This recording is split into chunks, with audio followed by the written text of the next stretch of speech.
স্বাস্থ্য সেবায় আমরা কতটা ঝুঁকিতে পড়ব সেই সম্পর্কে দু একটি কথা আপনাদের জন্য বলছি। যখন যৌন পল্লী তৈরি হবে, পতিতাদেরকে ঘরে ঘরে স্বীকৃতি দেওয়ার বদলে যারা অন্য পেশার পাশাপাশি এটি একটি পেশা হিসেবে বেছে নেবে, তখন আমরা কি দেখব? আমরা যৌন ব্যাধি, যেটিকে আমরা মনপ্রাণ দিয়ে ভয় পাই এবং পৃথিবীতে যেটি আজকে মৃত্যুর ভয়ঙ্কর তথ্য হিসেবে পরিগণিত হচ্ছে, সেটি হচ্ছে এইডস। আপনারা এই বাস্তবতা যদি দেখতে পান, এই যৌন পতিতাদের যদি স্বীকৃতি দেওয়া হয়, সেদিন খুব বেশি দূরে নয় যেদিন আমরাও দেখব ঘরে ঘরে এইডস, সিফিলিস, গনোরিয়া সহ আরো অনেক যৌন ব্যাধি, আরো অনেক মরণ ব্যাধি আপনাদেরকে গিলে গিলে খাবে। আপনি আমি কি আমাদেরকে বাঁচাতে পারবো? আপনি কি পারবেন আপনার সন্তানকে এইডস এবং এই মরণ ব্যাধি থেকে বাঁচাতে? পারবেন না।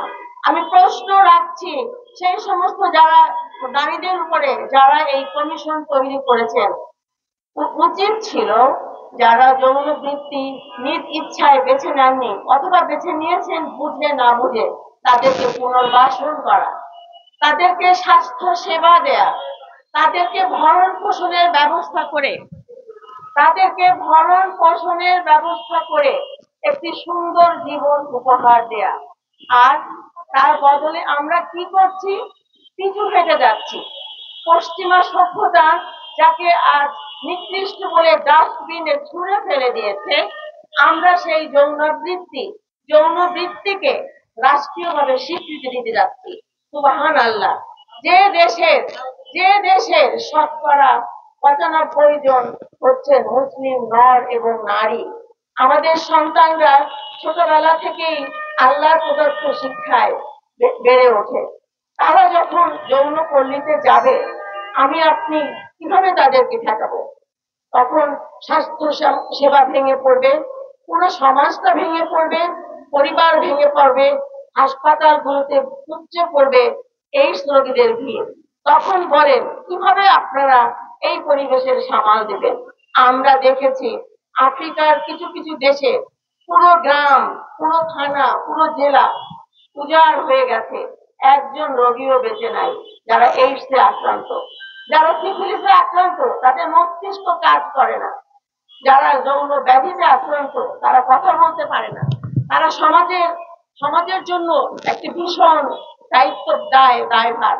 আমরা কি সেই জিনিসকে ডেকে আনতে চাচ্ছি? আমাদের কি বিবেক কাজ করছে না? বিবেককে প্রশ্ন করুন একজন মানুষ হিসেবে। আমরা কি চাই? আল্লাহ রব্বুল আলামিন আমাদেরকে এই পৃথিবীতে পাঠিয়েছেন, খালি হাতে পাঠাননি। আমি আবার বলছি, আল্লাহ রাব্বুল আলামিন আমাদেরকে এই পৃথিবীতে পাঠিয়েছেন, খালি হাতে পাঠাননি।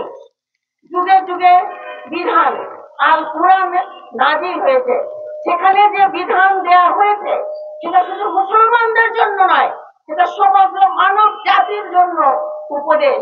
কাজে নিশ্চিন্তে নির্দ্বিধায় কোনো তর্ক বিতর্ক ছাড়া সেই আইনগুলো আমাদেরকে মেনে নিতে হবে।